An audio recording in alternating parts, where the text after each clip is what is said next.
Hello, everybody. Welcome to today's program, which is a workshop on design thinking. We are going to be learning more about how to create products and services that serve the interest of clients. Today, we also have the opportunity to share more about the Microgrant Challenge, which is being organized by JOGL, which is a follow-up to our Antimicrobial Resistance workshop that ended last week. So yes, you'll be introducing yourself. Tell us a little bit more about yourselves. And then we go into the workshop on design thinking. We have a fantastic speaker who will be leading the session. So I'll tell you more about him later. And then we have a little debate. So I know some of you are experts in debate, so get prepared with all your points for and against the motion when the time comes. Also importantly, we'll be telling you more about the Antimicrobial Resistance Microgrant Challenge. Our colleague Chris will be telling you more about the process that you'd have to go through if you're interested to participate in this challenge. And then, of course, take your questions and wrap up. So, yeah, welcome all of you once again. Mambo to my friends in East Africa. Would like it if you can introduce yourselves in the chat. Tell us your name. Tell us a place you'd like to visit. I know some of you have already started introducing yourselves. So tell us a place you'd like to visit that you haven't been yet. And also take the poll that we have. So I'm just going to launch the poll for a couple of minutes. So take this poll. So basically, the poll wants to know what you know about design thinking so far. Are you a guru? Can you teach us design thinking? Do you just use it? Are you very familiar with it, or just slightly familiar, or you have no idea what it is?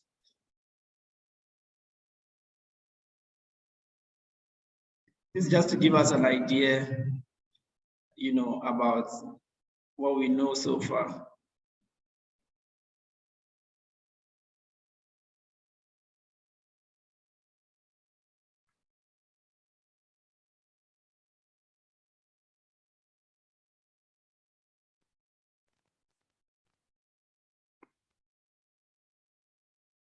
There are 24 of us in the chat so far. Only 12 people have answered.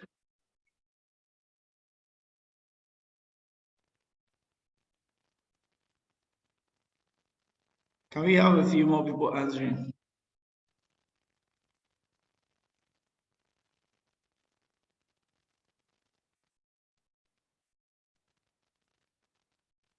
Okay, so we have 75% answered.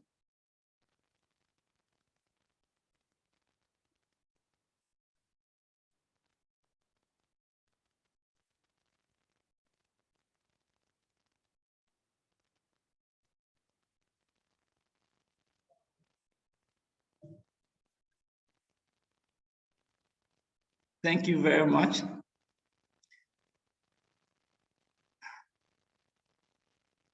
Okay, so just to tell you a little bit about Just One Giant Lab. I know many of you know about JOGL already, but just to introduce JOGL back to the newcomers, we are basically an online digital platform that facilitates collaboration between scientists, science enthusiasts, and activists around the world.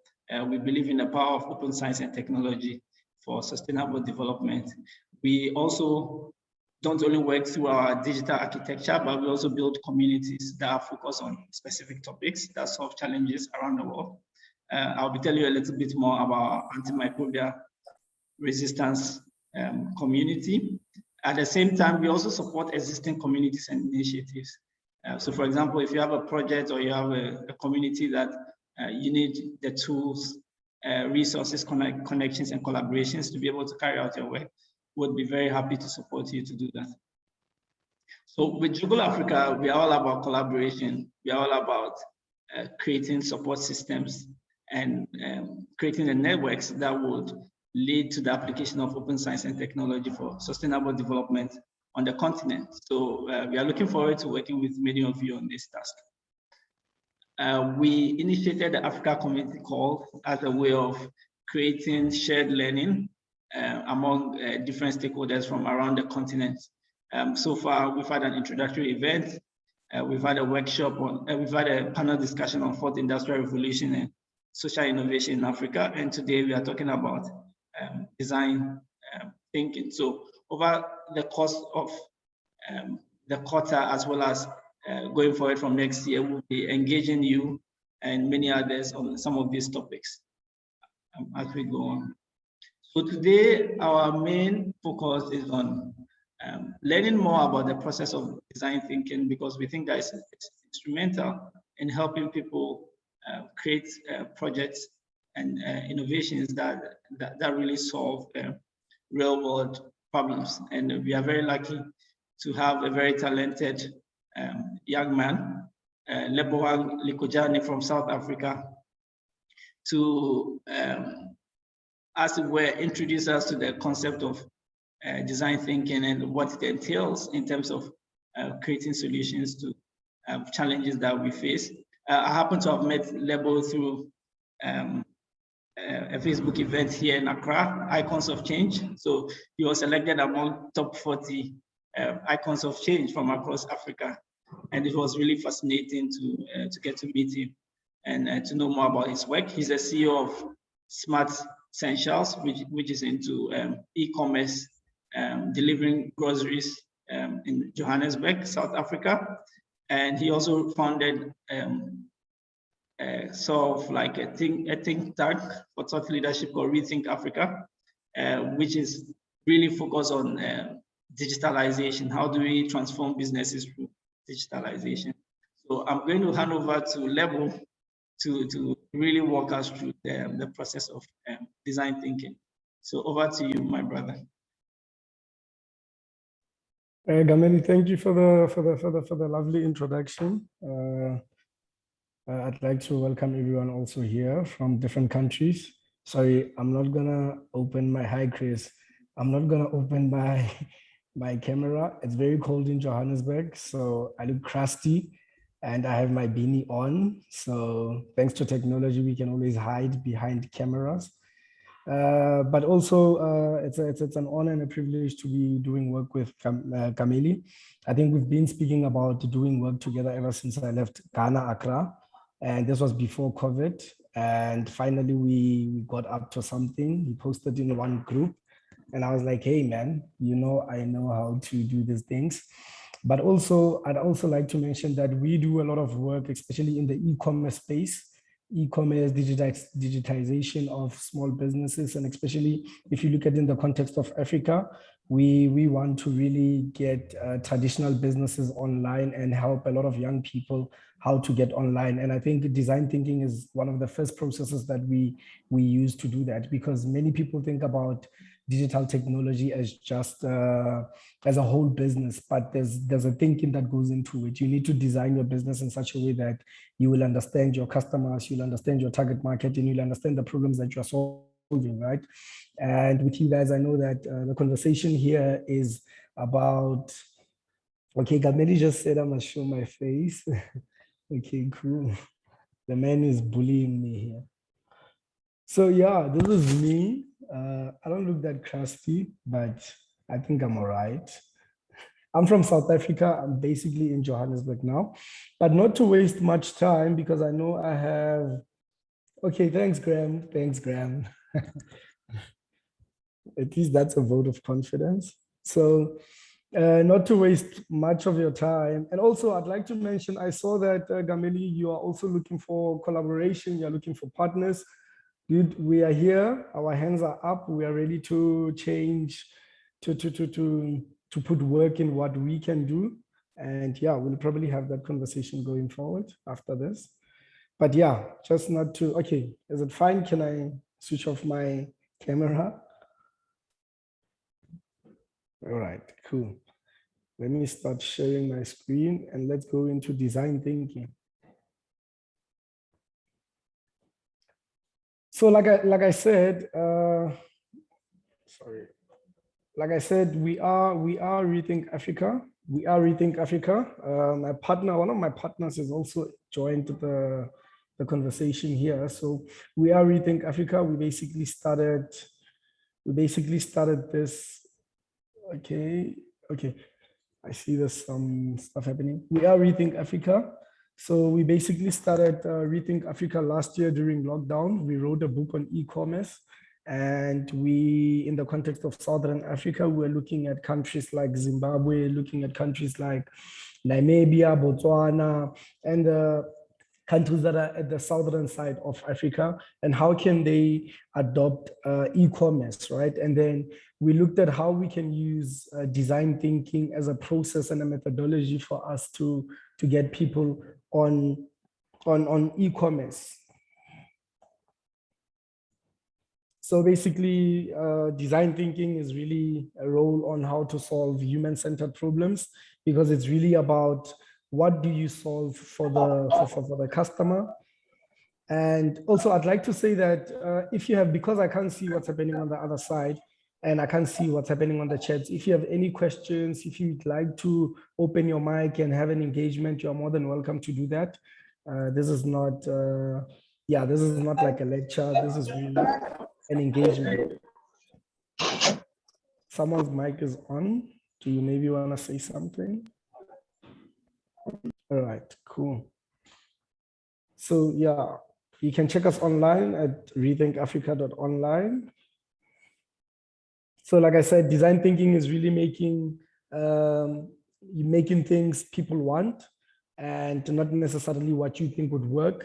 Because some of the times when we are solving a lot of problems, we are basing it on a lot of assumptions, and the solutions that we provide to the problems do not speak to the problem itself. So if you would put a group of people and create a study and say that, what do you really want? You'd find that people are actually looking for something different to what you assumed.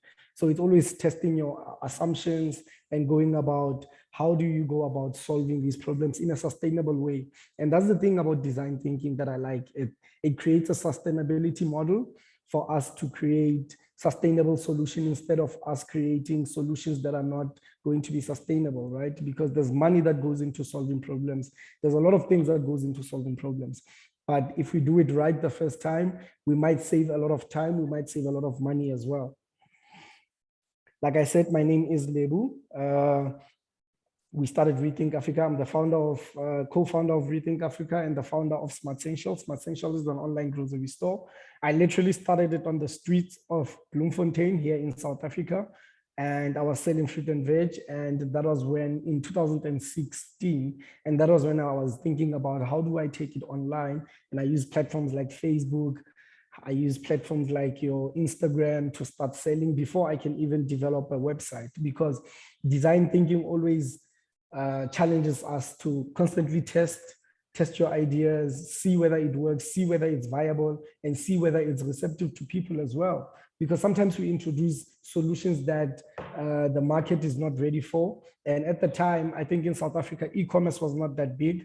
And it only became big during lockdown. And that's when we started seeing a movement in how things work. So, and all of that, as much as it's a different industry to what you guys are doing, I know you guys are in science trying to solve some scientific stuff, but as much as I'm in the e-commerce space, it applies to anything that we are trying to provide solutions for.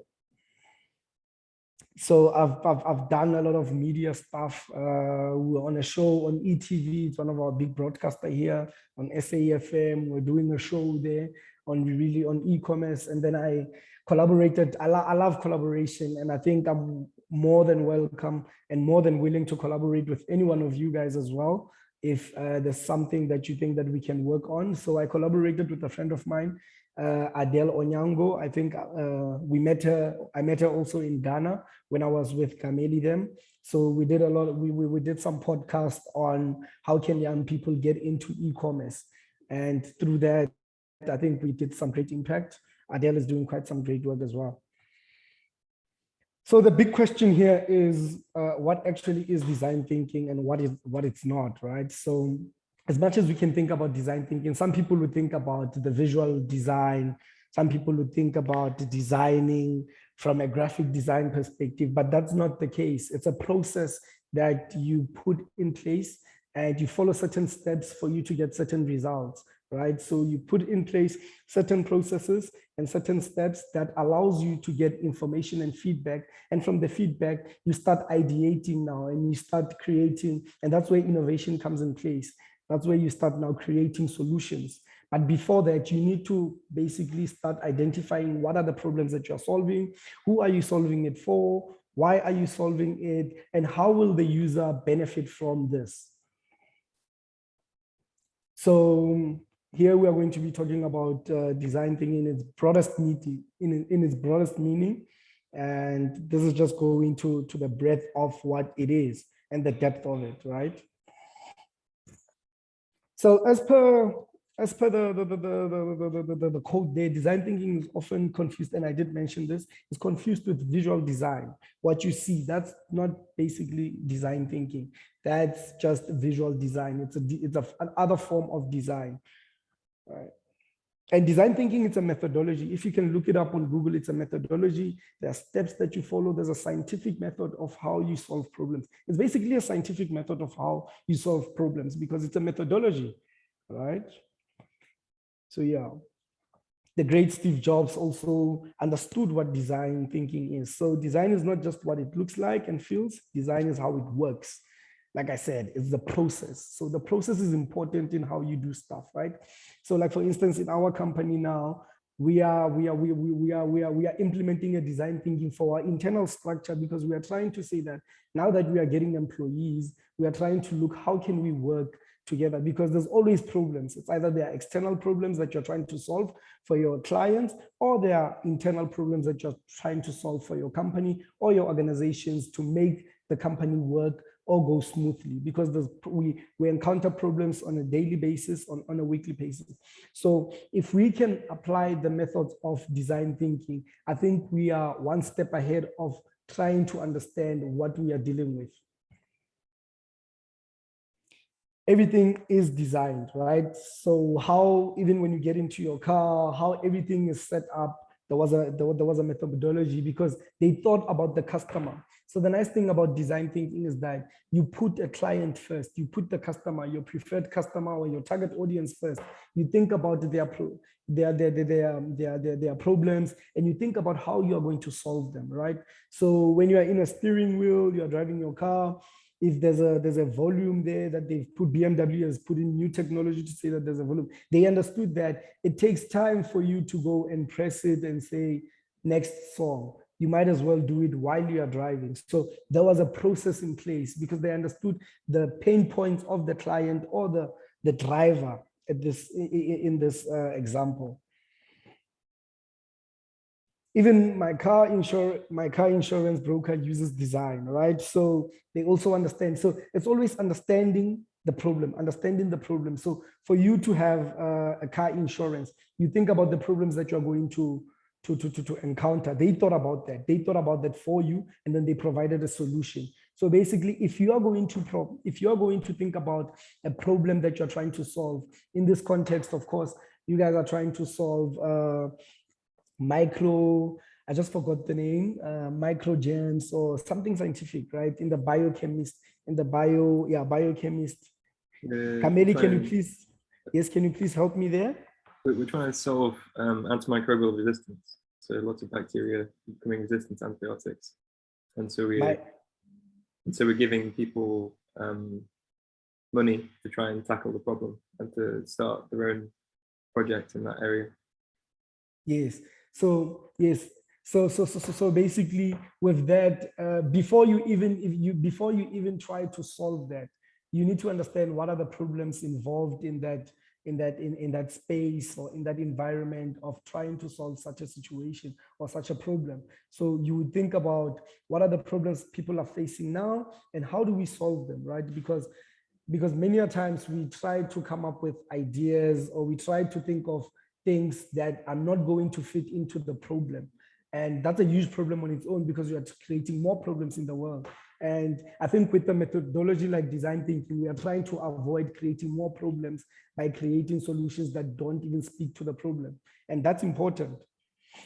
And guys, I'd like to say that let's engage as much as possible. If there's a question, if there's something that you also feel like you want to add, please do that. Just open your mic and let's just have that conversation. Great. So these are the great people that have tried solving stuff, that have created companies, that have created enterprises that are big, but they started with understanding what is the design thinking. Like what David said, we moved from thinking of ourselves as designers to thinking of ourselves as design thinkers, right? So that's how they see themselves, as problem solvers. You see yourself as design thinkers. So I think maybe we should move away from saying we are problem solvers. Maybe we are problem solvers. Well, we are problem solvers, but we should look at ourselves as design thinkers, because what we are trying to do is that we are trying to come up with solutions that are sustainable to whatever problem that we find. And I think maybe that's the new way of thinking about problem solving.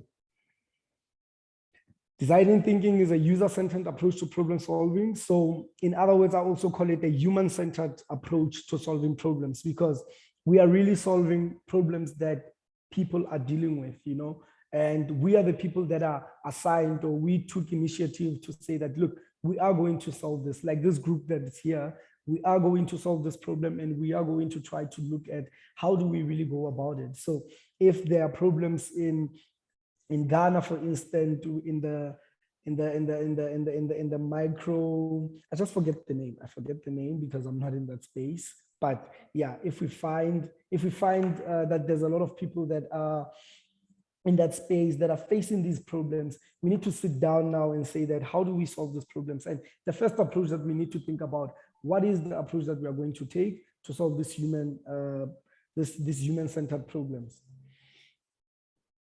So the first thing that we need to think about, it's our clients, or it's our market, or it's the people that we are solving it for, right? We need to think about them. We need to empathize with them. And that's the key thing in trying to solve human-centered problems, because when we don't empathize with them, we can't be able to put ourselves in their shoes, and we can't solve problems for them, because now we will be solving only to make money, and to make money, and whatever agenda that we have. But if it's a human-centered problem, it means that we have considered what the people are going through and what we can do as an organization or as individuals to say that we are going to solve this problem. So the one thing that needs to guide you in solving a human-centered problem is, how empathetic are you with the problem, or with the people that are faced with this problem, or even yourself, how empathetic you are with yourself if the problem is also affecting you. So empathy is one of the biggest things that you need to think about when you are going into design thinking, and especially when you are dealing with a human-centered problem. I see there's a chat there. Okay, can you please, Gameli, can I please ask for your assistance? If there's a question like this, please, please. Yeah, there's a question here. Yeah, please just read it out loud for me. Yeah, I'm going to read it. So it says that if I haven't been using design thinking in my work so far, how do I start? What are the first steps? Do I wait until my next project comes, or can I start mid-project? No, you can definitely start now. So basically, you just need to be informed about it. You just need to, and I'm glad that you are in this workshop, because this is where you'll understand what are the steps to take for you to apply design thinking. So it's not something that you need to be qualified for. It's just an approach that you need to start applying in your daily life and how you solve problems, right? So maybe you have a different methodology, but I think design thinking is so good that it speaks to the problems it speaks to the human-centered problems, right? It speaks to problems that are faced by human beings most of the times. And if you can start applying this, knowledge, and if you can start applying the different types of methodologies that come with design thinking, I think you will be good. So you can start even by today. Cool. And this forces us, because once we, and the other step is that it's just that we are not doing it face-to-face. But the other stuff that we would do in our workshop was that we would apply so we are looking at the person now. If the person is faced with a problem, we are making all assumptions about what could they be doing, what could be affecting them, and how is it affecting them. And now we come with creative ways to map it out, to put everything on the board, to say that, okay, these are all these things that are affecting this person, and this is how we plan on how to solving it. So it creates a high creative environment, and especially when you are a group of people. So it really inspires that. All right. Hands-on. So we are literally hands-on when we are doing design thinking. So these are basically some of the tools that go into design thinking. You being hands-on, because it's not like you're going into a academic research paper where you are going to research a problem for the whole year and come with a conclusion. You are basically doing it now. You are doing it now while we are doing our assumptions, trying to check what the problems are. So it can literally take you 5 days, or it can literally take you 3 days, depending on how quick you work, on how's your understanding of the problem. Then you can start making your own hypothesis about the problem, and now start coming up with ideas to solve the problem.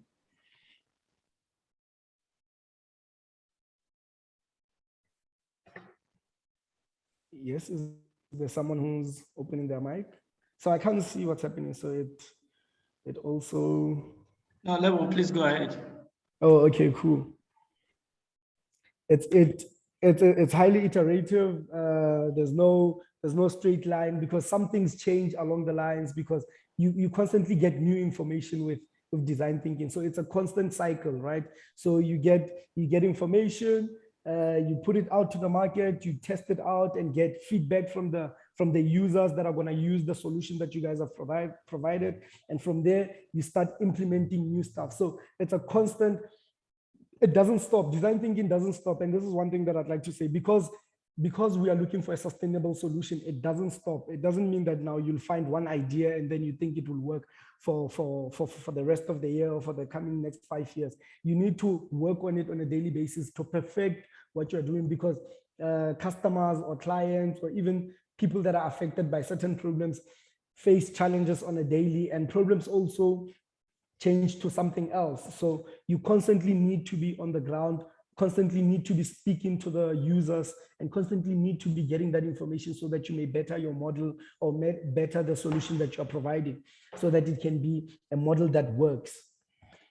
I mean, like looking now at what's happening in the whole world with the pandemic, it took us time, especially here in SA, to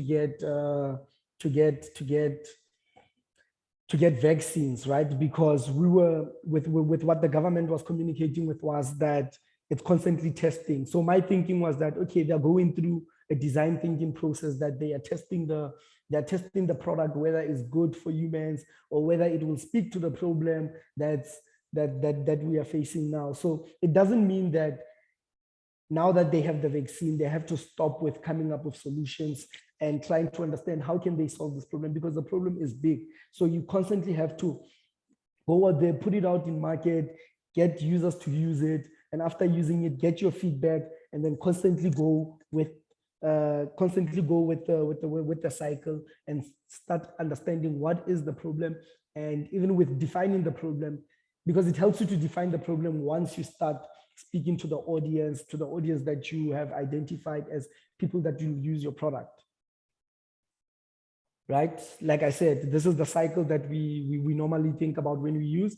So you basically ideate, you build. So from all that process of design thinking, from you speaking to your client, from you speaking to getting research, getting feedback, you basically come up with an idea to say that, okay, this is what we can put out into market, or this is what we can put out into our audience. Let's give it to them, let them test it out, and then you build according to what they've they have alluded as their problems or what their pain points are, and then you start launching the product. Now that will be the prototype, right? You start launching the product out into the market, they start using it, and then they give you feedback. Now from the feedback, that's where you learn, and it's a constant cycle that you do. You learn and you ideate, you learn and you ideate. And I think that's the most sustainable way to stay ahead of the of any industry, of the game, or of whatever you're trying to build at the time. Right? So this is just a graph showing you that with your research, this is uncertain. This is mostly based on your assumptions that you've done. A lot of assumptions have gone into this, and you've put it out there, and then from there you develop the concept out of that to say that you've made an assumption through a hypothesis because you've created a problem statement, and now that's the concept that you're dealing with, because now you want to solve that, and from that you start designing a solution towards that hypothesis, and which is very important in the process of design thinking. Now, how do you apply all these things, right? Now you've started understanding that, okay, cool, I'm working with such a group of people that are faced with such problems.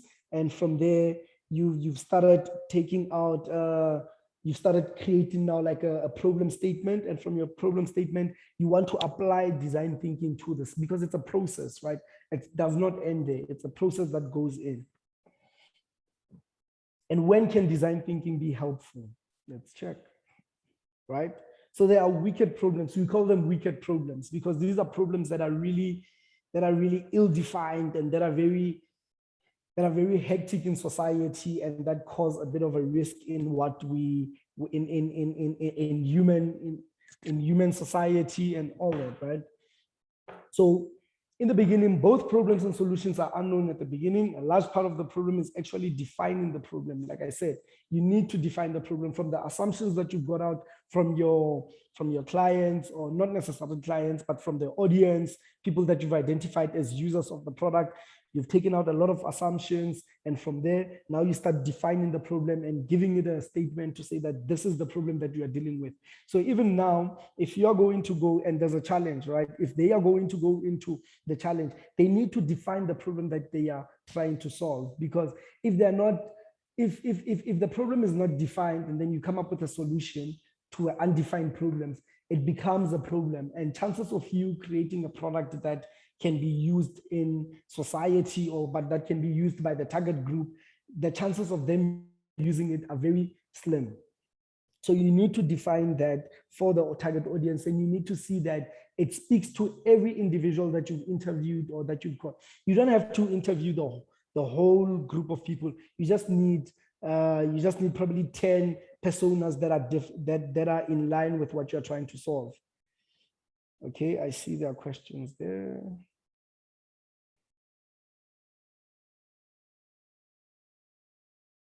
All right. So yeah, I have to go back and forth so that I may be able. Just a comment from Chris. He says that he agrees that a big part of the problem is knowing what it is. Yes. Okay, academic papers can be like this too. Okay. So I'm an entrepreneur, so I think I moved away from academic, but I'd like to debate that sometime, Chris. So I think we debate a lot with academics on how to solve problems, but it's great to know that there's a place for us to really try to come up with solutions that are going to solve real problems, which is great. Like I said, wicked problems, we define the problem, so we define the problem. Yeah, and of course, that's with academics as well. I mean, like if you go into your postgrad, you have to define the problem that you're solving, and you have to do extensive research and go into it. But the problem with that, and coming from me, and this is just a personal thing, for me, it takes more time for one to get to a conclusion, and I don't know, I haven't gone as far as postgrad, but yeah, that's basically how I think. But my thinking is always about how do we how do we do research and how do we solve problems as an ongoing process, and not necessarily we wait for one to finish a paper before we can solve. Yeah. But okay. Cool. All right. So design thinking is not the answer to every single problem. Like I said, it's not an answer to every single problem.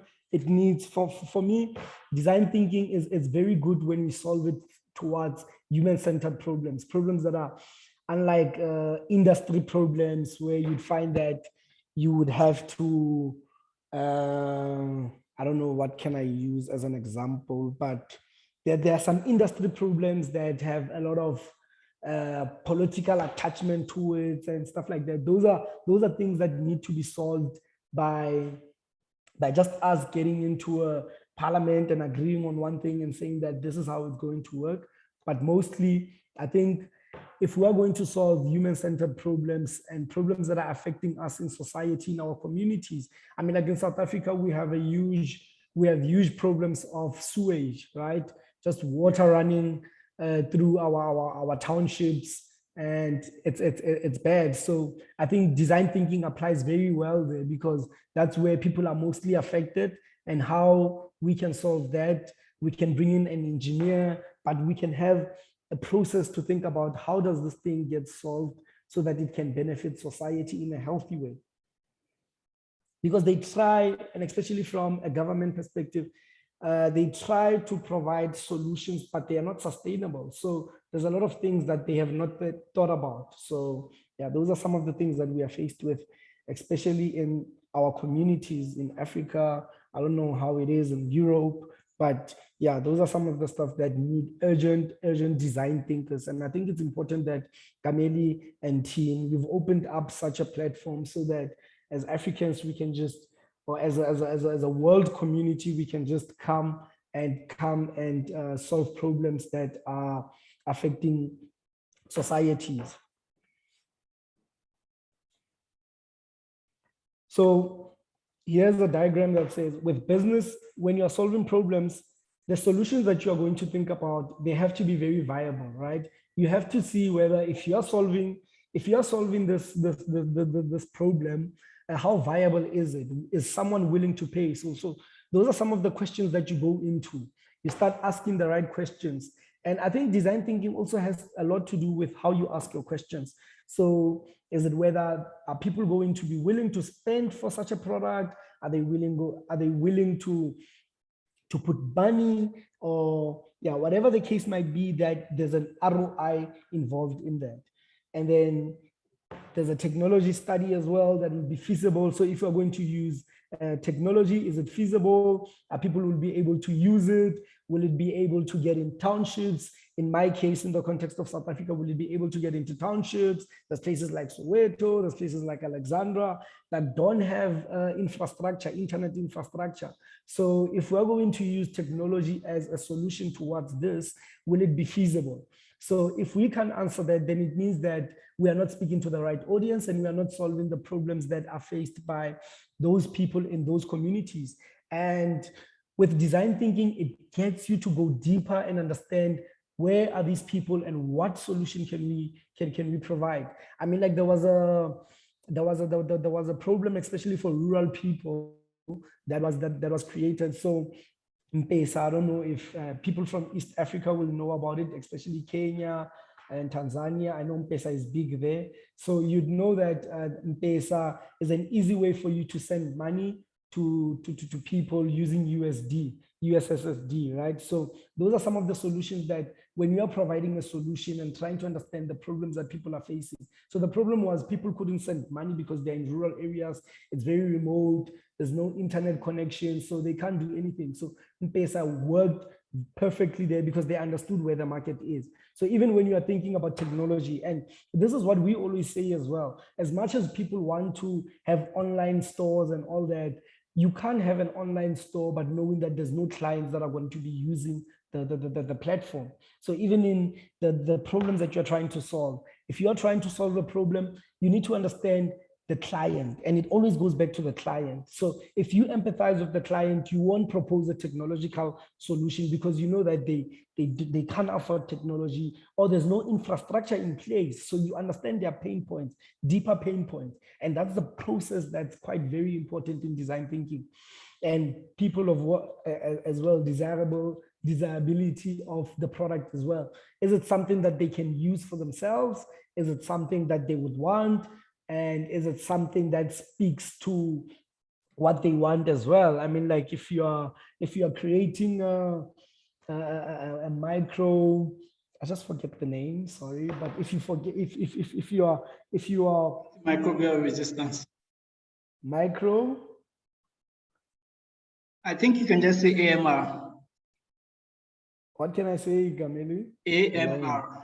Antimicrobial resistance, yes. Or antimicrobial resistance. Yeah, if you are going to create the antimicrobial resistance, so you need to think about the users, right? Is it going to be user friendly? I mean, like looking at, let's go back to vaccines. I think it's a more relatable thing. I know in South Africa, and there's a lot of people that don't want to, probably the whole world, there are people who don't want to use it because they don't find it desirable, right? They don't find it as something that they can use, because it's not the way it's put out. It needs to be put out in a way that it speaks to the problems that's going to solve. It speaks to the problems that's going to be solved. So that's another thing in thinking about the product that you are introducing. And especially when it comes to science stuff like that, that speaks to people having to use it to put it in their bodies. You need to really be specific in how you speak to the solution, right? And how innovative you are, because the innovation now comes with the communication, how you speak about it and what it solves. And you can only understand what it solves when you've gone through understanding the user, being empathetic to the problem that they are faced, and you are now led by your problem statement. All right. Okay, I see there are some comments there. I can also. Oh, M-Pesa is also big in Ghana. Okay, cool.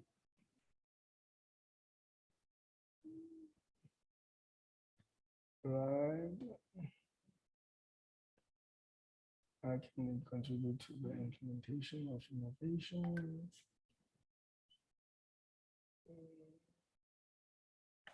AMR product. All right, cool. Cool. So with design thinking, there's no one size fits all, right? So how you apply, so how you solve solutions in, for instance, in New Zealand, it's not how you would solve solutions in Accra. How you solve solutions or how you solve problems in South Africa, it's not how you will solve them in, because we don't have the same problems, right? But they are global problems that are faced by everyone, but there are some problems that when you are trying to solve them, you can't solve it the same way that you would solve it when you're in Accra. So you need to think about the audience, you need to think about their backgrounds, you need to think about how they interact with the problem itself. And those are some of the stuff that you need to think about, so that you can pull out steps and say that, okay, this is how we are going to approach these people based on these assumptions. They stay in these places, it's very dry or it's very humid. So these are the conditions that they stay in. So when we are solving this problem, we need to think about these things and these things.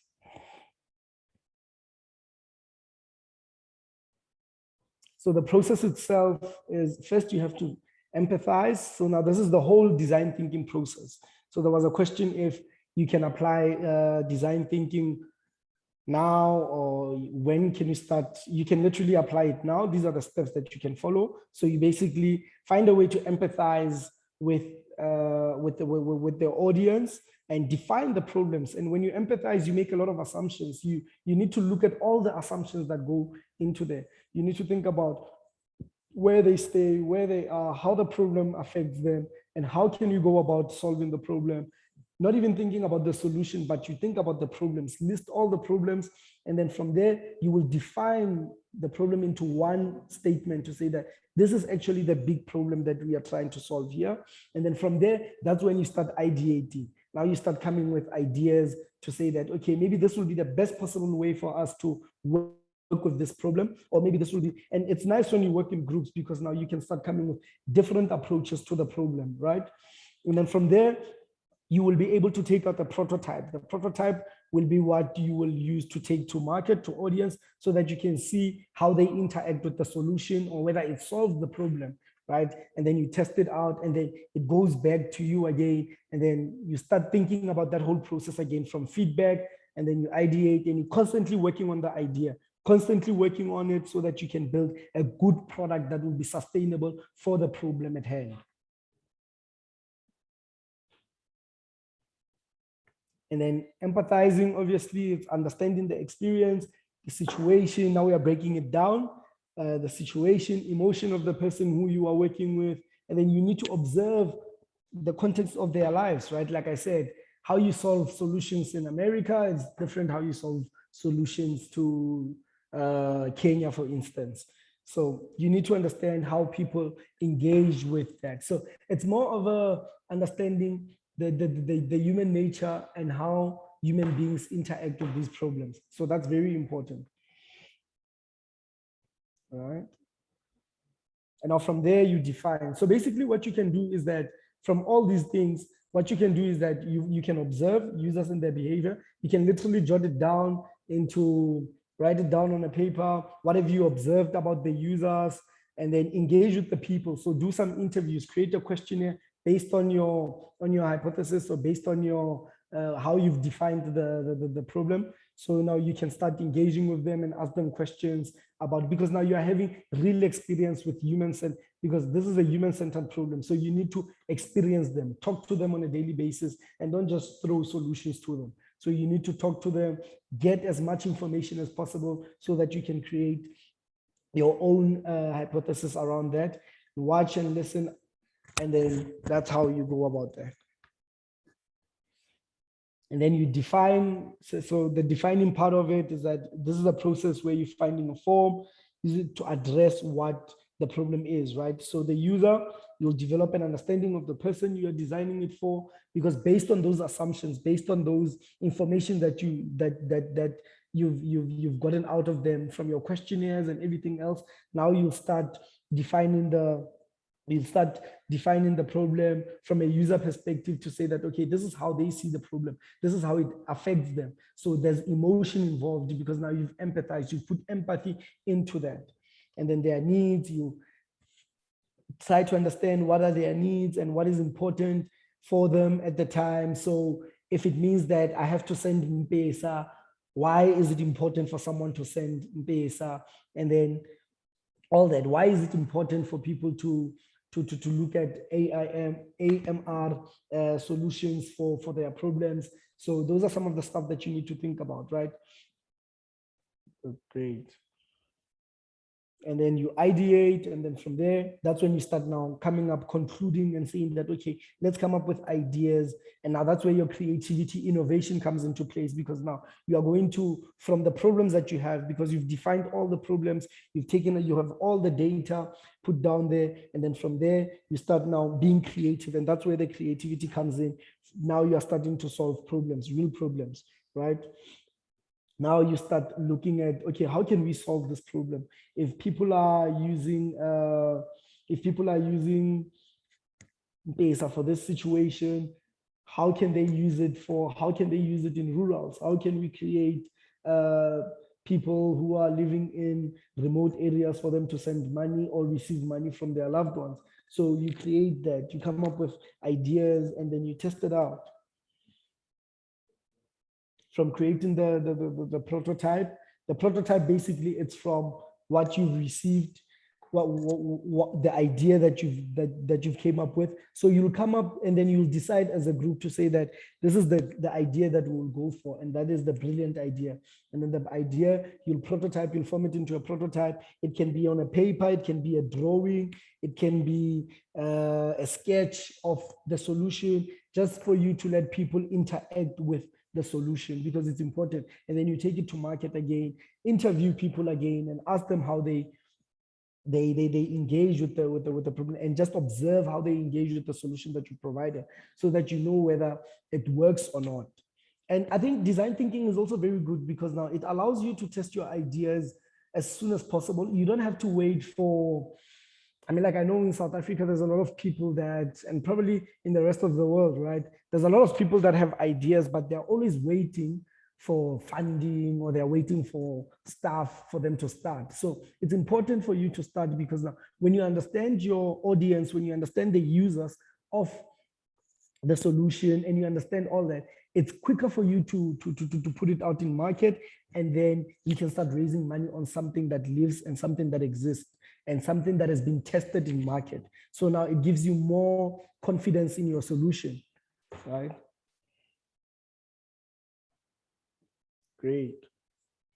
And then this is where you test out, obviously, like I said, you test out, you take your prototype to the market, show people, give it to them, let them engage it, and you create experiences, and then you start understanding, oh, okay, this is the emotion that it gives. So when someone, because from an empathetic point of view, when people start using the product, right, they will express how they feel about it, right? It makes them feel excited, and now you start seeing how it makes them feel.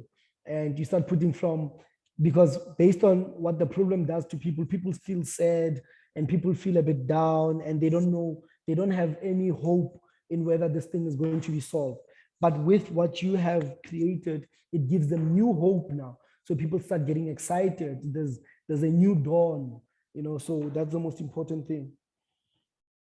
Right. Okay. So how can it benefit you? So we've put in okay, let me see here. All right.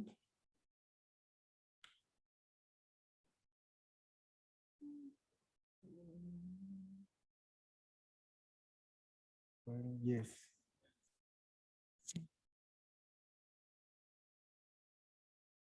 All right. Yes. I hope I hope so too, Chris. I hope that you've been using it, but probably not aware that you are using design thinking. But yeah, it's I think it's a very good method to use on solving problems. So now there's an example that we've put in here, especially in the financial industry, because I think the financial industry, and maybe we'd like to apologize for not putting it in the context of what you're trying to build, but like I said, it speaks to every industry. It's just, this is just an example of what design thinking can do. All right. So the great Albert Einstein says, if you always do what you always did, you always get what you always got, right? So design thinking challenges that. It challenges it, it looks at it into a new perspective. And now the perspective that you're looking at things now is more of you getting into understanding what problems are people really facing, and that allows innovation, right? And when you are constantly studying, because I think with design thinking, it allows you to study problems and provide solutions, and this is a quick and a very lean way of how you can think about this. There's a book by Eric Ries on lean startup, right? So he really speaks about how do we solve problems in a quicker way, in a leaner way, and then we are able to get feedback, quick feedback, so that we can resolve and re-look into the problem and the solution that you are providing, so that we can perfect what we are doing. And I think that's very good, because now it doesn't, it limits the time of you, or not necessarily limit, but it also gives you more time to work on the problem, right? So these are basically these are basically guys that have used design thinking, and they've seen how it works. My father was was a local bank branch. He's working in CRM database. The relationship with the customers is changing.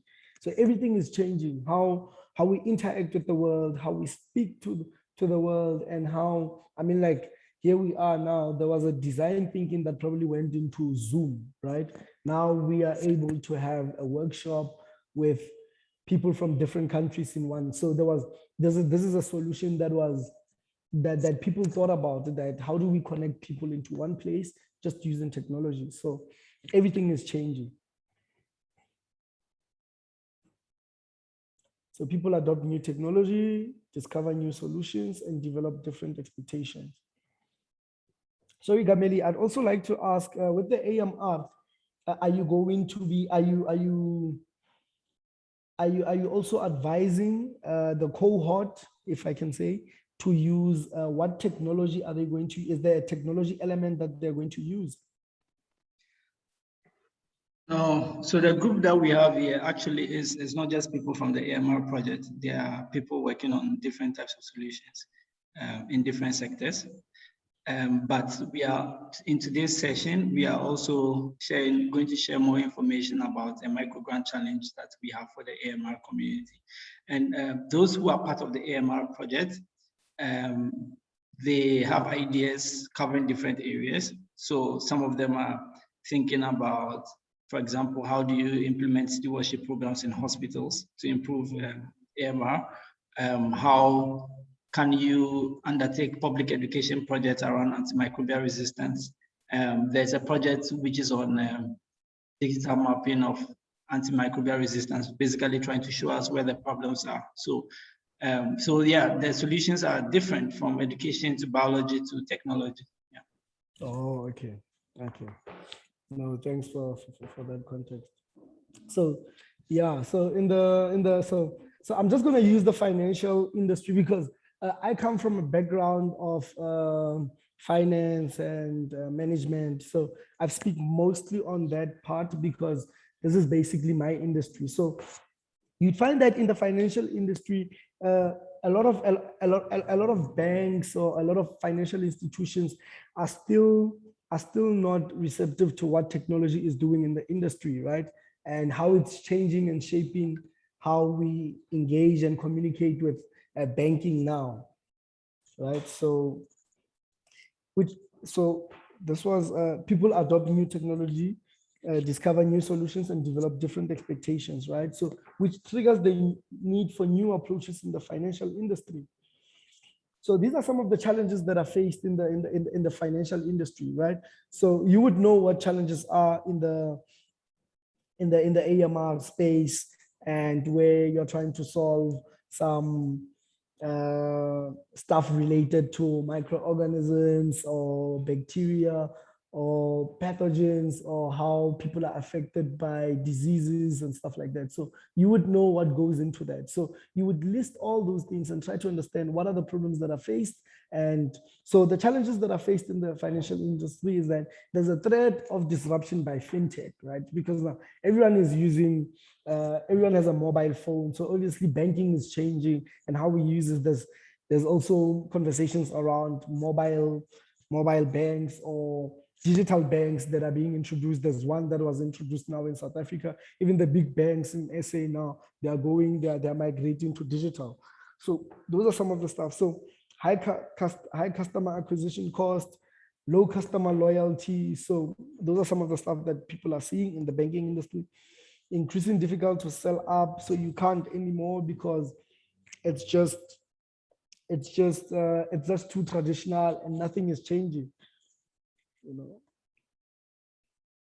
So, and these were the problems and what customers need. So there was a survey that we've put out, and then we said, okay, storage, access to their money revealed. So these are the revelations from the questions that we've put out. So people would say that they want storage and access to their money at any time given, the ability to transfer money to friends, family, and colleagues, wherever and whenever. I mean, like Bitcoin is doing that as well. It's also disrupting the financial space, a clearer understanding of the financial products that are available to them. So you'd find that when you go to a bank, you don't get as much information, but when you're looking at it from a digital space, a fintech perspective, you find that they can get much information as possible because it's at the tip of their thumb.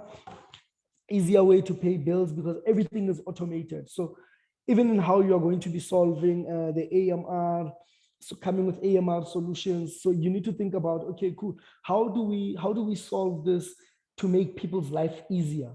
And because now we are introducing technology into the conversation, how are we making it convenient for the person? Does he have to travel to go to a lab? Do they have to go to, but how do we make it accessible for them? I know there's a friend of mine here in SA. What they did was that they created these mini ATMs. So it's an ATM bank. It's an ATM that what you can get out of that is medication, right? So you have an USD for people with chronic diseases. So you don't have to go to the clinic and stand long queues.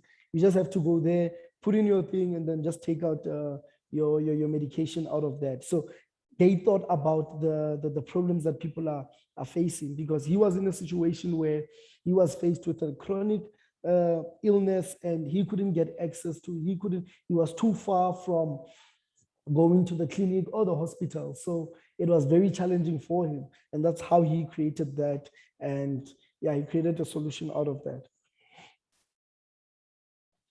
Cool. So these are the stats that we found from, so we found a lot of information and then we put it into perspective and then we put it there, right? So this also shows us, that the digital channels accounted for majority of interactions.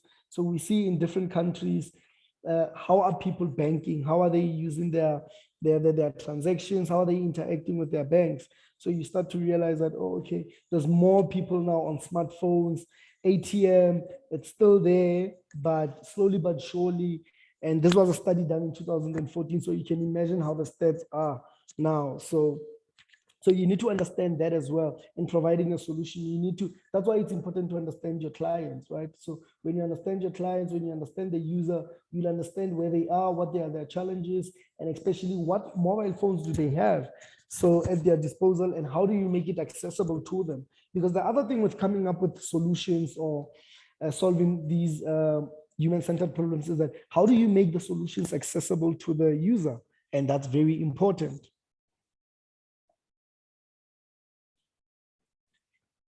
So the human touch remains important for your for loyalty, right? So this is some stats that were shown here, how family or family friends members. So this is how they've interacted by when they're putting into new products.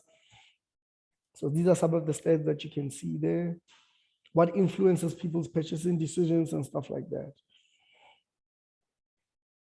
So it also speaks to, because now you've created a solution, right? You need to think about what is the communication strategy? How are we going to communicate our solution to the people? How are we going to take it out there? So those are some of the stuff, but a human touch is always very important. Now going back to the research that you've done with the group of people that you've taken. So they will be able to spread word of mouth to say that there is this solution, an AMR solution, and then they will be able to speak to other people, and then it will go on and on and on, right? Unlike it's always not it's always good to go for media, but you'll be spending money and you don't know how they're going to receive it, so you'll be operating at a loss.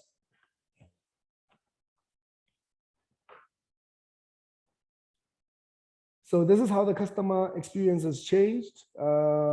So I think Gameli, I'd also like to hear what problems are there currently, and how are people engaging with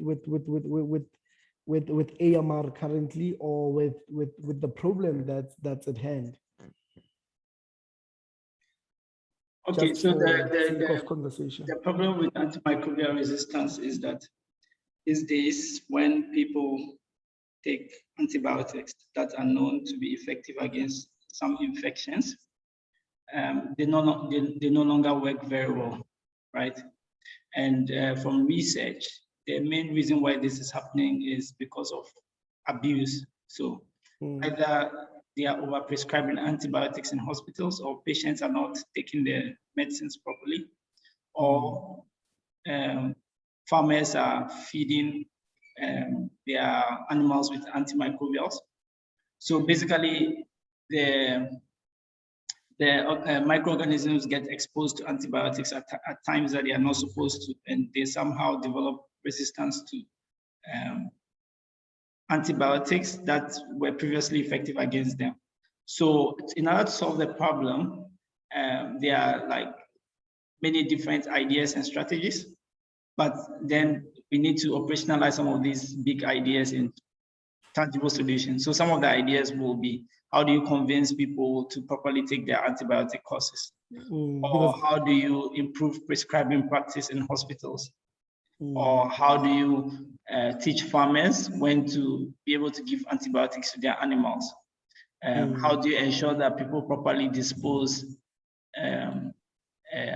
antibiotics in a way that will not lead to environmental exposure, that will lead to AMR?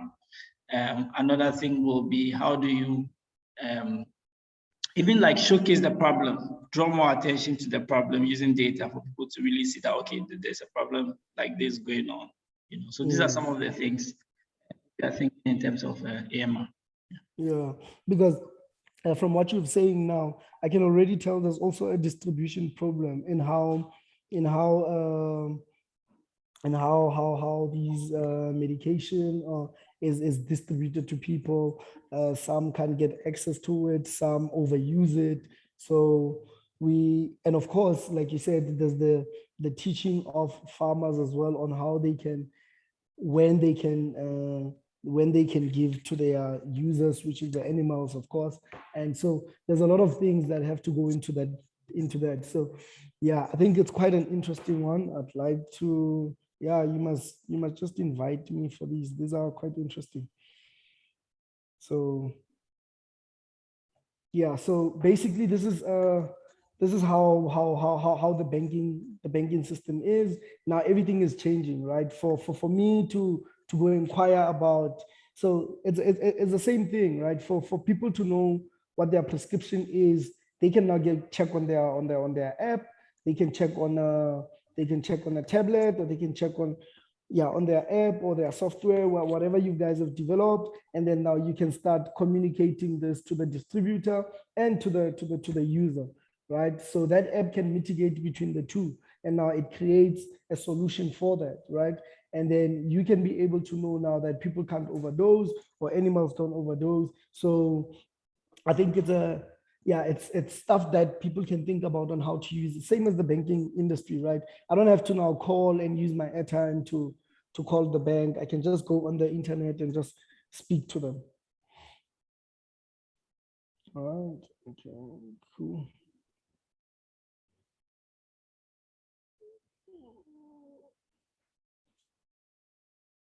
Right, cool.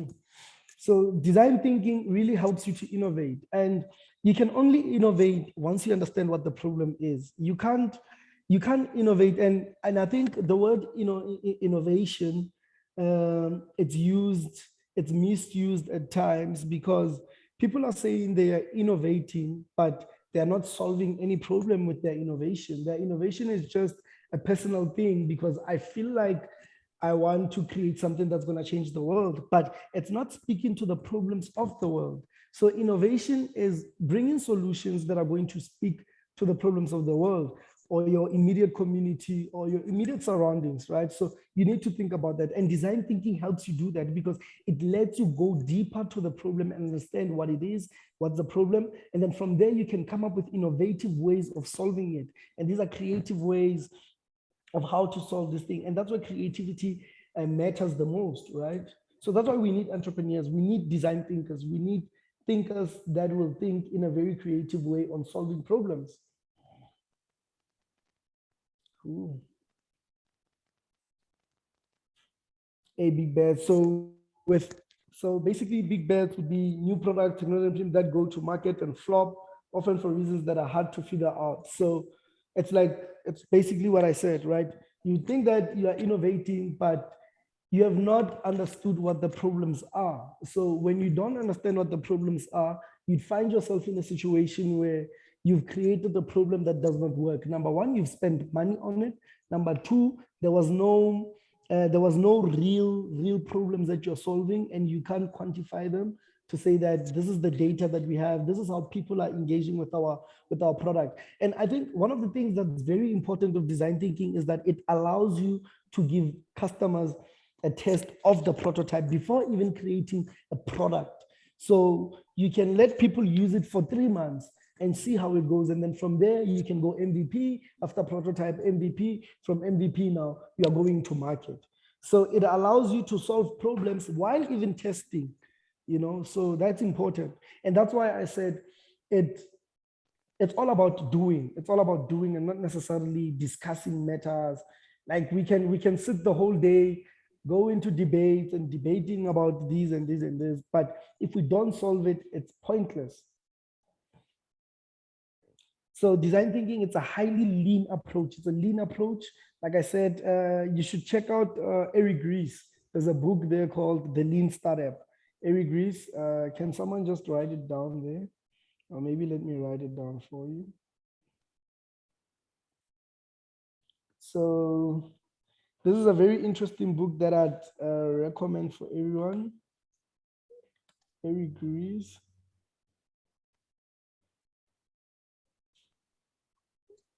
All right, cool. Yeah, the Lean Startup. Yes, that's the one.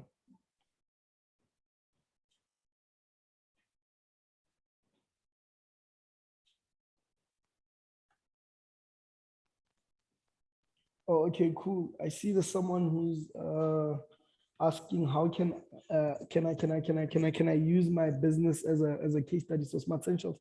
So like I said, Smart Essentials was a this is just an example. It's a how I started it. I was in Free State, Bloemfontein. It's a province outside Gauteng. Gauteng is the bigger province in South Africa, where Johannesburg is.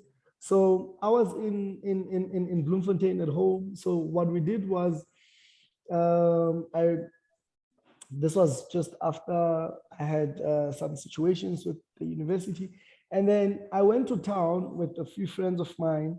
And then we went to the market where farmers would drop their fruit and veg there.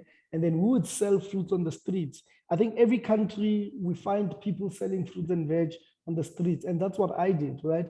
I used to sell on the streets. And because I have tertiary education, and of course I've been exposed to how things work and how can one start a business and do that. What we did was, I really looked at, because everyone was just doing it for sustainability on the street. And those are the things that I've observed in the street.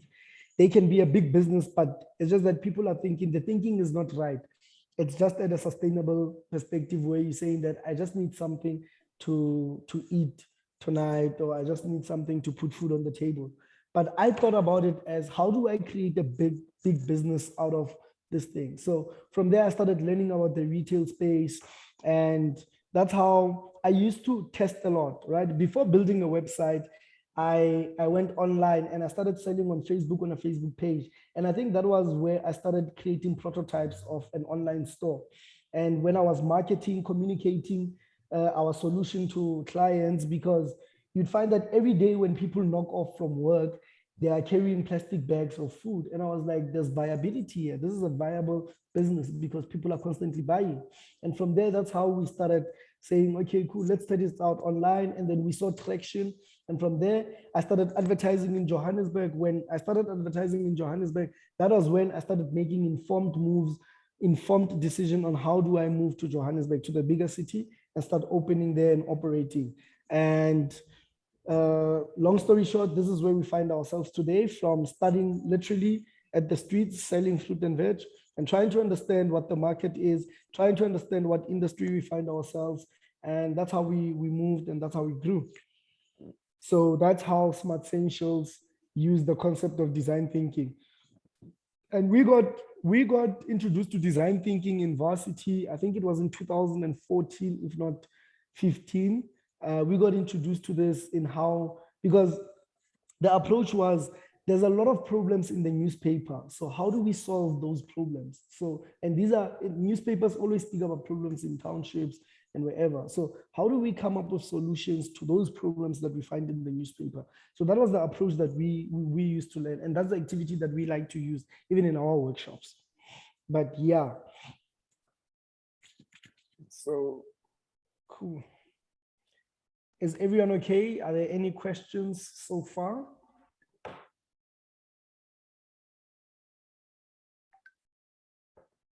Okay, I guess we're still okay.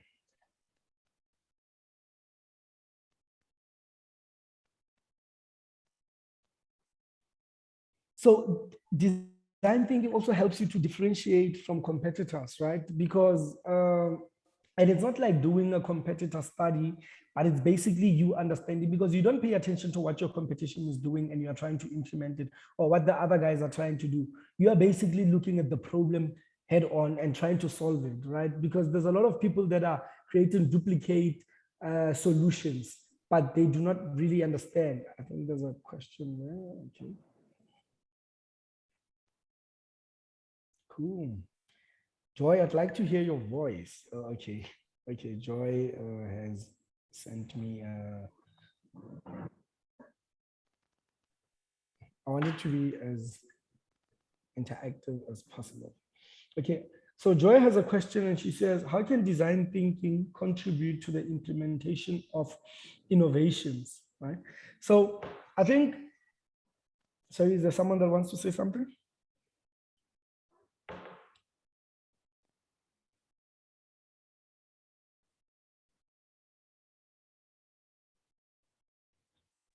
Yeah, but I think you should just go ahead. Yeah. Okay, cool. How can design thinking, so the question is, how can design thinking contribute to the implementation of innovations? I think how it can, and this is what I've been saying, so how it can contribute to the implementation of innovations is that you get access to real data, right? So you get access to real data on what people are going through, what problems are they facing on a daily basis, and for that, the solution that you're going to provide, this is where creativity comes in. It's either you're going to be innovative about it, or you are going to, but there's no other way. You have to be innovative when you're coming up with solutions, and especially using design thinking, right? And I think that's the methodology that we are trying to use now. So, okay, Kamili has just read my time. Yes. All right, cool. So, okay, I'm just finishing the last 2 slides or 3 slides. So serving is literally selling. So as it becomes increasingly hard to differentiate on price, product, range, or local, customer experience becomes a key differentiator. So like I said, whatever competition is doing, whatever other organizations are doing to solve problems, I mean, like, if you are going to be in a competition with a cohort to say that there's this amount that you're going to win towards your solution, then it means that you don't have to focus on what the other guys are doing. You just have to focus on the problem and try to understand what the problem is, and serve the purpose of you solving their problem. And it becomes easier that way, right? Cool. All right, cool. We don't have to go into banking. So Gameli, I think I'll stop here, as I've touched mostly on the process, just being cognizant of time. So yeah, that is really all from me. I wish we can have more of these conversations going forward. So yes. Hi, Gameli. Yeah, hi, Lebo. Yes. How much time do I still have there? Because I think we can stop here. Oh, okay, all right, no problem. Okay. Yeah, thank you very much. I think this was a very great presentation on design thinking. It was amazing. Not only sharing background perspectives on the design thinking process itself, but also taking us through the steps and showing us, also responding to the questions, making it interactive and responding to the questions, and therefore giving us some use cases. So yeah, if anybody has a question for Lebo, we will allow 1 or 2 questions. We can post it in the chat and then we present it to him, or you can also use the raise hand feature so that we'll call you as your question. Okay, since we don't have any questions, we will take a short break. If you want to get some water or coffee, but at the same time, we'll be having a short discussion here as well. So if you need to get something, feel free to go get it. I'll allow Joy to introduce the next part of the program. Go ahead, Joy. Hi, good afternoon, everyone. My name is Joy, and I work with Gameli as project assistant for JOGL, and I'll take you through this session. It's called The Great Debate. A minute, I'm going to share my screen with you. And for this session, we invite everyone to participate in the chat box. And our question today is, when setting up a project, what should come first? Is it an idea or is it a team?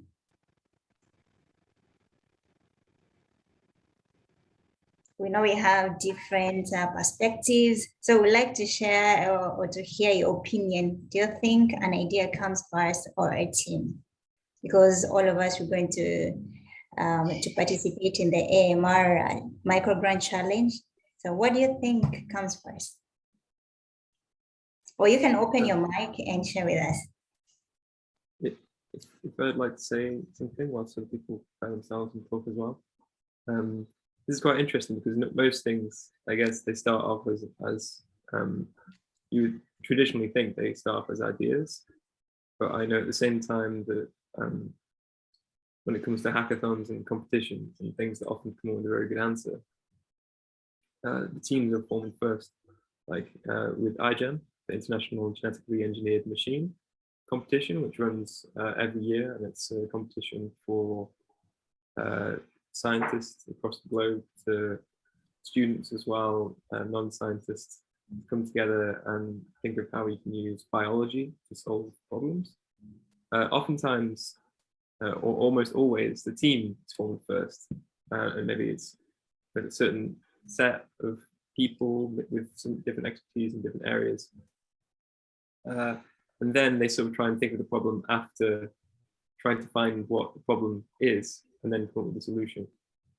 So I think that can be quite powerful sometimes, but it doesn't really make sense logically, whereas on the other side, in terms of like a startup. I see there's a comment. There's a comment from Michelle, who says that the idea should come first. Michelle, would you like to expand on your thought?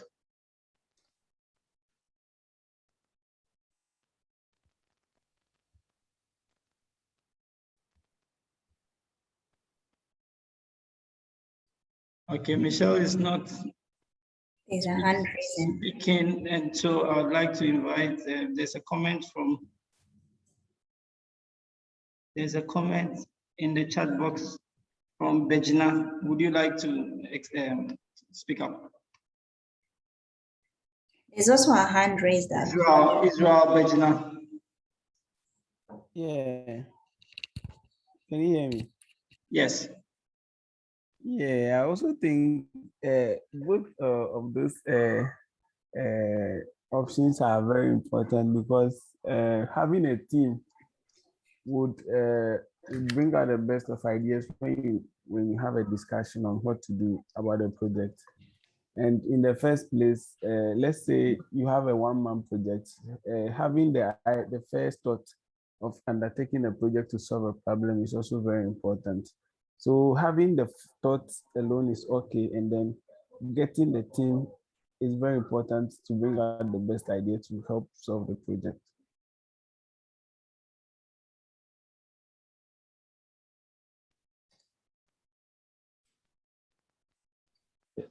Thank you, Israel. And we have a hand from Albright. Yeah, I think that taking it from the design thinking process, you could realize that the idea could come to you single-handedly, but then eventually you could get a team that would sort of put more flesh to the skeleton of the idea, or as Lebo said, they were selling things and they collectively realized that this was something that they were supposed to do. So it could come to you in a team form, or it could come personally, but eventually you still have to get a team to help you with getting a better structure to what your project has to be about. That's a really good point. Thank you. Maybe that's a good idea for the AMR projects, to come up with a little bit of an idea and then form a team afterwards. I just noticed that Nana has a really interesting profile picture. It says E. coli vegetables. Yeah.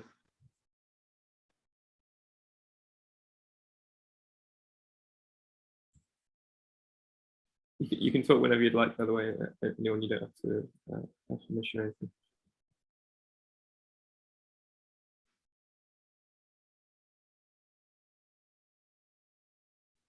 Has anyone got any ideas for what they'd like to do for the microgrant yet? I was curious.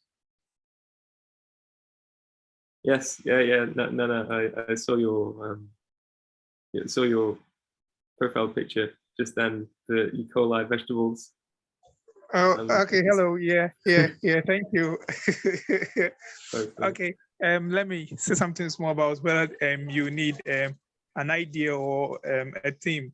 I think that you need an idea first. Like at least one person should have an idea of what you are about, and then probably based on the idea you pull up a team, because I think the idea would determine like the kind of people you will need in the team and all that. So the idea comes first, and then after you have the idea, then you sit down with probably a team that you are able to gather, and then you kind of fine tune the idea and then come up with the process and then all of that. Thank you.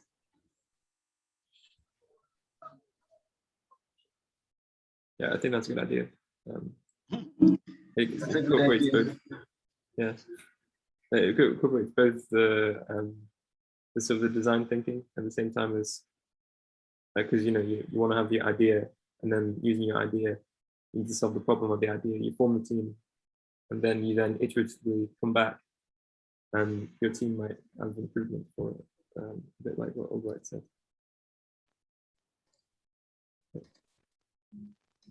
Awesome. So I think that now it's time to move to the next part of the program, which is to share about the AMR Microgrant Challenge. And yeah, Chris has all the information about what we are trying to do with the AMR, particularly the Microgrant Challenge. So I'll hand over to him to share with us how you can participate in the Microgrant Challenge if you are so interested.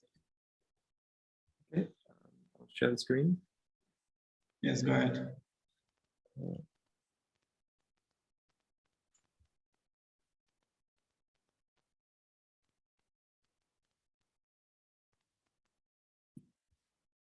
Keep it on slide.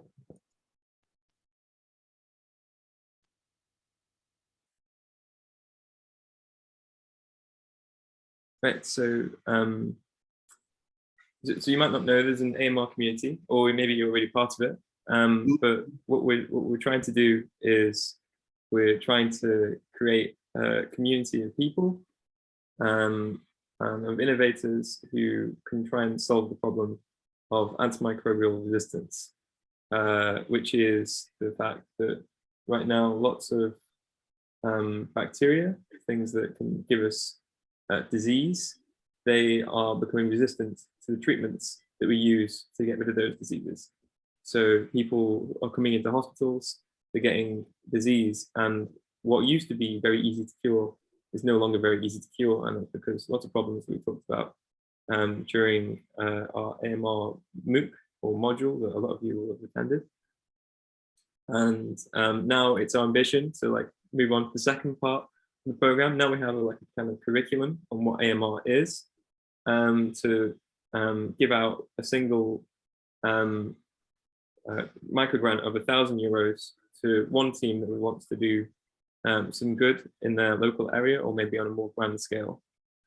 And so we're also trying to do a bit for AMR by mapping the AMR distribution in Ghana and Tanzania, and that's the MicroVis app and by teaching. But you can also do very similar thing. So basically, there's €1,000 pilot funding. So we're hoping to, once you've got the money and other teams have been formed, we're hoping that this can be more of a long-term project as well. So we're interested in applying for other things. And so we're hoping this is a stepping stone, but it could be that's the end. But €1,000 pilot funding. And it's for an antimicrobial resistance project. So any project, if it's education, if it's research itself, if it's just something to tell your hospital that they need to be careful about the AMR, if it's anything like that, anything that would help some people, then you can apply. And you can apply here on this link. So I might even click it. I'm tempted to. But what effectively happens is once you use this link, which is if you type in onto Google or anything, JOGL, and then find the challenge AMR Africa Grants, and we'll put it in the chat, I'm sure, as well, so you can find it, and later in announcements. You can create a project on JOGL, and using that project, it can act as an application.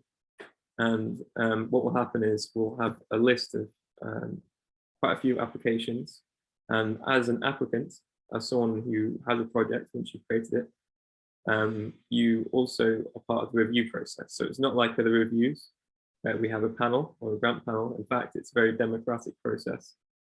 And then at the end, the person who, or the group that has the greatest score as determined by other applicants, they will be supported by us, but so will lots of other projects as well. We'll try and help in every way we can. So actually this works really well, and we've done it before already. So, but with more funding for Open COVID-19, which was a very similar initiative where we said, okay, look, we have money, please apply and create projects. And we gave about €110,000 to projects across the globe, and they reviewed each other. And since we've funded 36 new projects, many academic papers have been produced, 22 solutions. And what's really cool about it is it's quite equal as well. So it's equal opportunities. Anyone in the world can apply. We'll probably have similar grant rounds to this in the future, as well as with the AMR Grant Challenge. And we've had thousands of people work with us, and it's created quite an amazing community on JOGL. So we've had 443 reviews, and I'm just trying to explain that this works very well. So applicants review each other just like the non-applicants do, and we use a form. So once you've created your project on JOGL and the deadline approaches, then we'll send a form for everyone who's applied, and that form will be used to score other people's projects, and that will be how we separate the projects by quality. And here's a little graph, and what we have is we have feasibility versus impact, and we sort of put the best projects on one side, that's determined by the community, and the ones that don't do as well don't do as well, and so they won't get the funding, but we'll still help as much as we can anyway. And so the very good projects are funded. In this case, because it's just the one grant, it'll be the one project that's funded.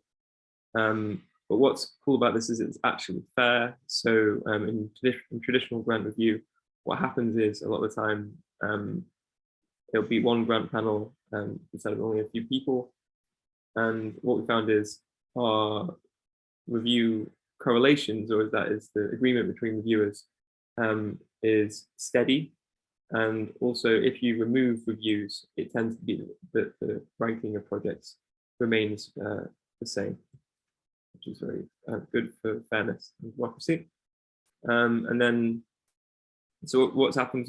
We've had this idea of where we collaborate together. We sort of create as much excitement as we can about the microgrant. And then what's happened from all this system is we've had so Helpful Engineering, it's this great big charity. We've had Quantified Flu, which has been a successful research paper.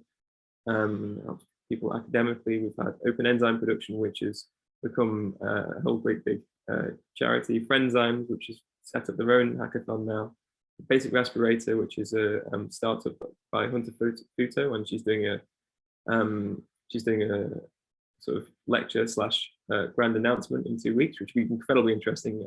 You should very much attend if you're a healthcare worker. She is creating an app that can check what size respirator fits your face without having to do a manual in-person checkup. And also it's a sustainable mask that she's creating, which is very cool as well. And we've also been creating LAMP tests for the detection of coronavirus and many other things. And one interesting project, or a couple of interesting projects that are in Africa, we have Vault School, which is an educational project, which is what is the name now, which has done very, very well, and is teaching, I think, roughly now 1 million students during the COVID crisis when they can't go to school. They can use some versions of online learning if it's available,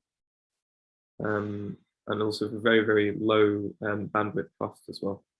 And we've also got a project in the Philippines. So we're now hoping to do the same kind of thing, but for antimicrobial resistance and in Africa. And so that's sort of the review process. Once you've created your project, you can apply here. So I'll just put this link now so we can see what's happening.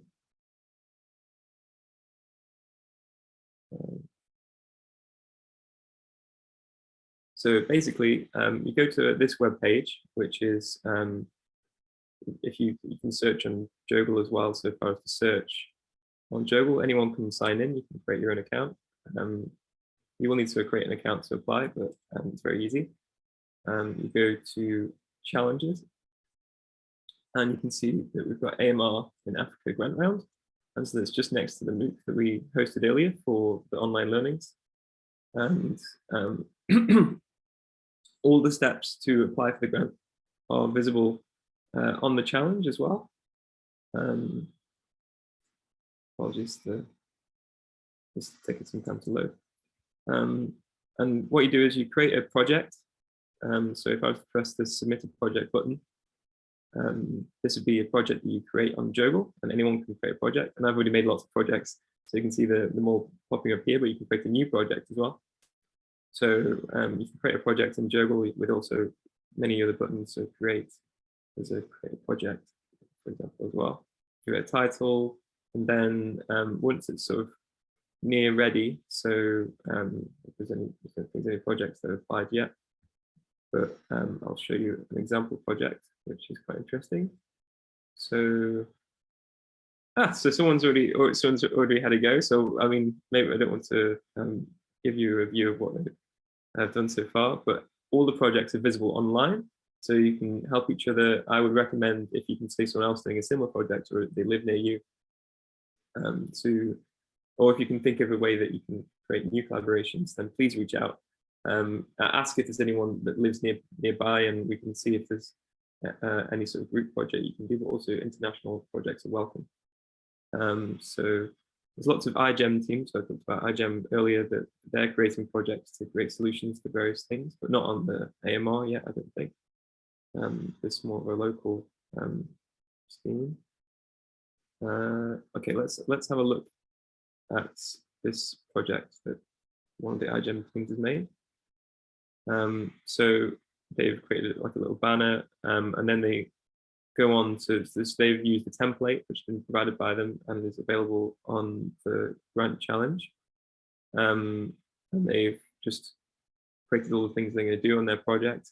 And then what happens is this will be reviewed by other people. So in the AMR Africa example, this will be reviewed by yourselves, and you'll score it. And in the end, that'll be how we sort of allocate projects. So I'm really, really excited. I mean, this is only this. I feel like this is a stepping stone towards making a more open future, where the people who are actually doing the work can decide who gets the money. So yeah, that's the AMR Africa grant. I'll go back to the slides now. Are there any questions? I'll just have a little look in the chat. Yeah, you can see where again we've put the projects. Anyone can apply. So I really do encourage you to apply. It'll be great for your CV if you're a student, or it'll be great for, and also great for the world if you manage to do what you wanted to do, like many projects have before with us. And it's also a great learning opportunity as well, because even if you don't manage to get the grant, there is only one grant in this case, then you'll also get the opportunity to see other people's projects. You can join their project. You learn how the review process takes place. It's a good piece of learning. Even to apply is a great achievement. So yes, I'll stop sharing now. I can't hear anyone else saying. So yeah.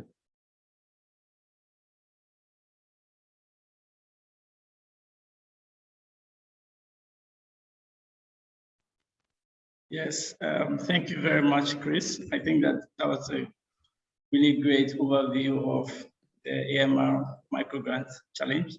And I just looked at it and I was looking at the assessment criteria that you put forth, and I was like, this really connects to some of the things that Lebo was saying about whether what you're doing is relevant and the impact of it. You know, so it's really great. And I also like your point about collaboration. First of all, you have the opportunity to come up with your own project idea and get support for it. But secondly, you can always join other people's projects and contribute to other people's projects, which means that you also get to learn and contribute and help each other. So we are kind of building this network that self-sustains itself. I think it's a very powerful idea. And then beyond this, remember that everything that we are doing with this AMR education project and with this innovation challenge or microgrant challenge is just a first step to really building a robust structure to tackle AMR on the continent and beyond. So again, if you have any ideas or any opportunities where JOGL can collaborate and help amplify things, feel free to reach out to us. And of course, when we have ideas and specific ideas, we will also connect back to you and try to see how we can all collaborate. So let's keep talking, let's keep exchanging. Yeah, I would pause and ask if anybody has any question for Chris about the microgrant process, or even if you still have a question for Lebo about design thinking, feel free to raise it. I just got a couple of messages. So one of them was asking about when the grant deadline would be, most likely. It's not been completely set in stone yet, because we're partially seeing what the reception looks like and how quickly people are creating projects. But I would expect that 1 month from now, so today being one of the sort of official days of announcing the grant, I would expect that in 1 month from now, we'll probably close applications, and then we'll start the peer review process, which will take between 1 and 2 weeks. And then the funding will be given as soon as possible after that to the project which has done the best. The networking part, all the projects are visible online.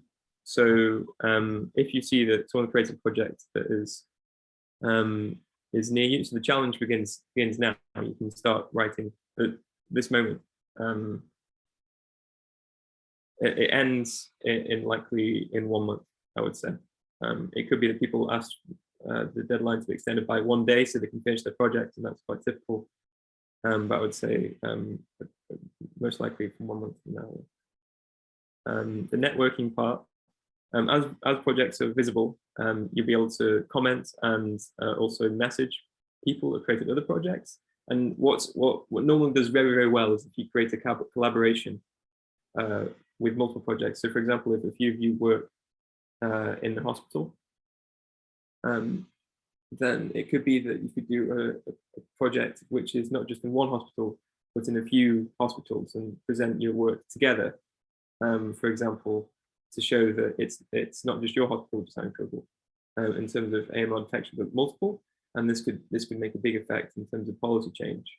So although it's just a small amount of money to start with, it could be that it has a knock-on effect that can create some big change. Yeah. Is there any questions that anyone would like to ask verbally?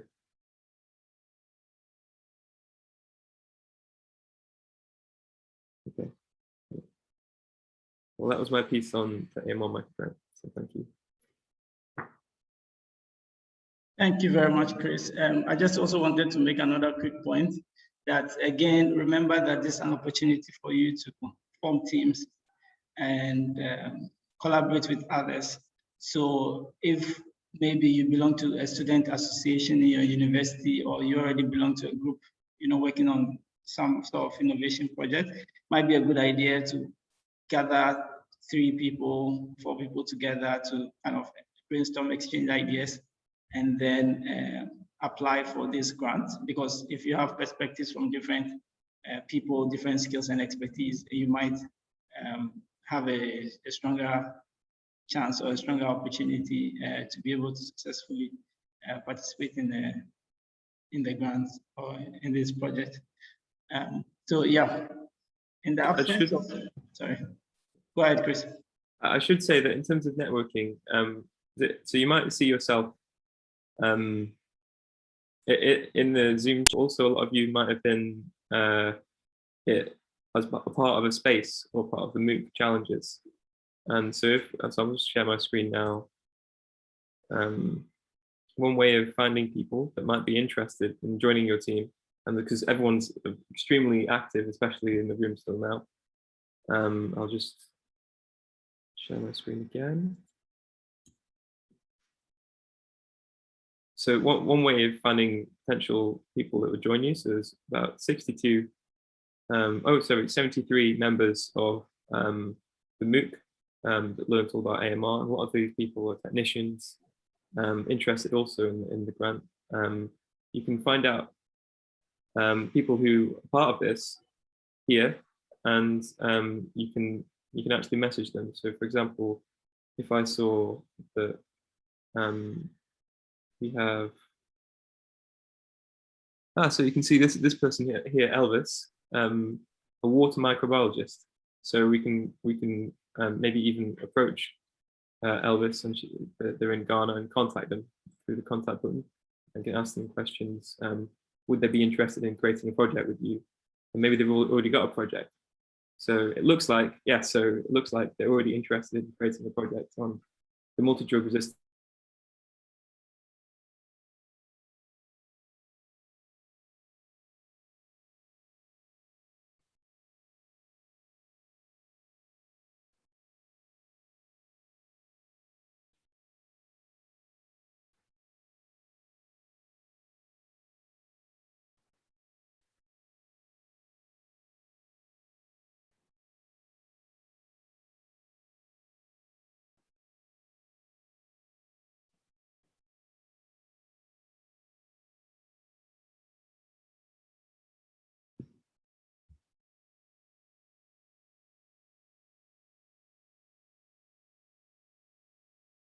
Sorry.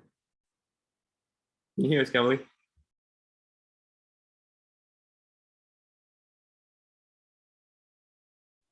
Hi guys, I don't know if you can hear me well. Unfortunately, it's raining rather heavily here, and also our electricity has just gone off.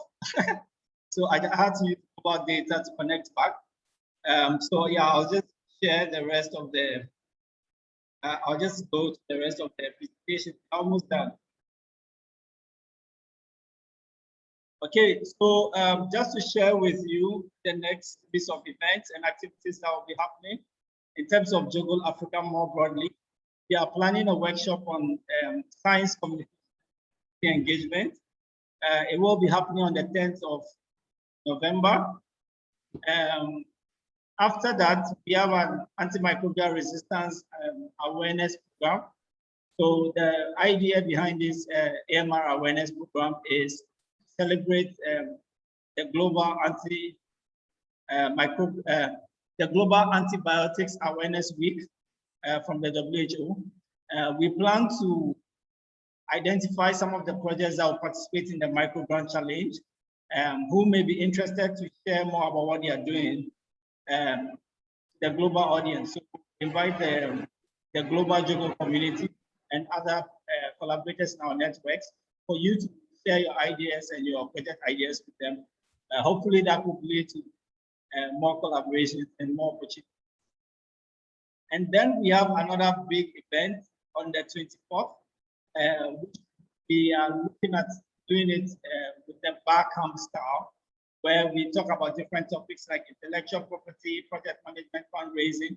We're talking about some aspects of innovation, which is not about the engineering or the science of it, but the contextual surrounding that might be interesting. So again, get ready for this session if you're interested to continue to collaborate with JOGL Africa. And then we have a networking event in December where we just relax and get to know more about each other, what we do, and also connect to other people with the ecosystem. So I hope that you will take notice of some of these events and them on your calendars and join us when they come up. Okay, so thank you very much. Before you leave, I would like to take a group photo. It's more or less like a ritual that we do for this event.